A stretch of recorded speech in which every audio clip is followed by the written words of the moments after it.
ഈ സൂര്യരാമയുടെ മരണം കൊലപാതകമാണെന്ന് ബന്ധുക്കൾ ആരോപിക്കുമ്പോഴില്ലേ കോടതിക്ക് പോലും മൗനം പാലിക്കേണ്ട അവസ്ഥയാണ് കേരളത്തിൽ ഇപ്പോഴുള്ളത്. സിസ്റ്റം പോലും ഇത്രയും അധപ്പതിച്ചോ എന്നാണ് കോടതി കഴിഞ്ഞ ദിവസം ചോദിച്ചത്. ഒരാൾ മരിച്ചിട്ട് പോലും പോലീസ് അനാസ്ഥ കാണിക്കുന്നു എന്നാണ് കോടതിയുടെ വിമർശനം. ഒരു പോസ്റ്റ്മോർട്ടം റിപ്പോർട്ട് ഇതുവരെ പോലീസിന് കൊടുക്കാനായില്ല.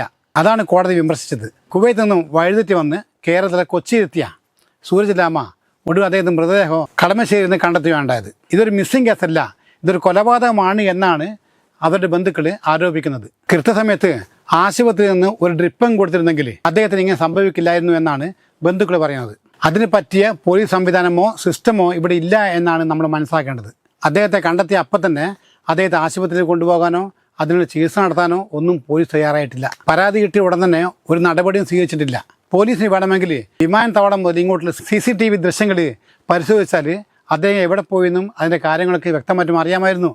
അതൊക്കെ തെളിവുകളാണ്. അതൊക്കെ കളക്ട് കുവൈത്തിൽ നിന്ന് ഒരാളെ പുറത്താക്കി വിമാനത്തിലേക്ക് ഇങ്ങോട്ട് അയച്ചു കഴിഞ്ഞാൽ ചില നടപടിക്രമങ്ങളുണ്ട്. അവിടുത്തെ നടപടിക്രമങ്ങൾ നമ്മൾ ആലോചിക്കേണ്ട.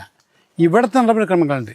ഇവിടെ നടപടിക്രമം വെച്ചാൽ വിമാനത്താവളം എത്തിക്കഴിഞ്ഞാൽ അദ്ദേഹത്തെ ആ നാട്ടിലെ കൊച്ചിയിലെ പോലീസിനെ ഏൽപ്പിക്കേണ്ടതാണ്. പാസ്പോർട്ട് അടക്കം പോലീസിനെ ഏൽപ്പിക്കേണ്ടതാണ്. പക്ഷെ ഇവിടെ അതൊന്നും സംഭവിച്ചില്ല. ആ പണിയൊക്കെ വിമാനത്താവളത്തിലെ എമിഗ്രേഷൻ വകുപ്പിൻ്റെ പണിയാണ്. അങ്ങനെയാണെങ്കിൽ അദ്ദേഹം വന്ന കാര്യങ്ങളൊക്കെ പോലീസിൻ്റെ റെക്കോർഡ് കാണും. മാത്രമല്ല അദ്ദേഹത്തെ മൊഴി രേഖപ്പെടുത്തി അദ്ദേഹത്തെ ബന്ധുക്കളെ കണ്ടെത്തി അവരെ ഏൽപ്പിക്കേണ്ട ബാധ്യതകളും പോലീസിനുണ്ട്. ഇതൊന്നും പോലീസ് ചെയ്തില്ല.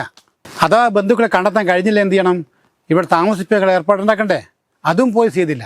ശരിക്കും അതല്ല വേണ്ടത്. ഇങ്ങനെ ചെയ്യേണ്ട കാര്യങ്ങൾ ചെയ്യാതിരുന്നാൽ IPC 417 വകുപ്പ് പ്രകാരം വലിയ ഗുരുതരമായ കുറ്റമാണ്. ഇങ്ങനെയൊക്കെ അവഗണിച്ച് ആ സൂര്യരാമയുടെ മരണത്തിന് കാരണക്കായ പോലീസിനൊക്കെതായിട്ട് നടപടിയെടുക്കുമ്പോൾ ഏറി വന്നാൽ സസ്പെൻഷൻ അല്ലെങ്കിൽ ഡിസ്മിസൽ തീർന്ന് ഒരു ശിക്ഷാ നടപടിയും കൈക്കൊള്ളാറില്ല സാധാരണയായിട്ട്. അത് വേണം, എങ്കിൽ മാത്രമേ പോലീസ് നന്നാവുള്ളൂ.